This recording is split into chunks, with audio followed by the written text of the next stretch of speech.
Azərbaycan Milli Olimpiya Komitəsi idman mühitində iştirak edən bütün şəxslərin, xüsusilə idmançıların hüquq və rifahının qorunması istiqamətində ardıcıl addımlar atır.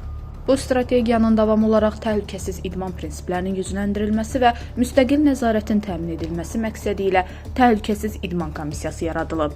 Milli Olimpiya Komitəsindən verilən məlumata görə komissiya idman mühitində etik dəyərlərin, dürüstlüyün və ədalətli qərarların möhkəmləndirilməsinə töhfə verəcək, qəbul edilən siyasətlərin beynəlxalq standartlara uyğunluğunu qiymətləndirəcək və strateji tövsiyələr təqdim edəcək. Komissiyanın tərkibi müxtəlif sahələrdə təcrübəyə malik şəxslərdən formalaşıb.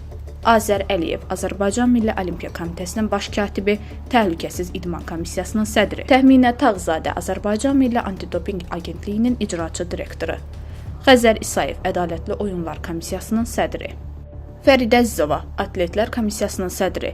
Elgün Səfərov, Azərbaycan Ailə, Qadın və Uşaq Problemləri üzrə Dövlət Komitəsinin şöbə müdiri. Yeni təşəbbüs idmançıların rifahının qorunmasına, uşaqların və gənclərin təhlükəsiz mühitdə inkişafına, eləcə də idman dəyərlərinin möhkəmləndirilməsinə xidmət edəcək.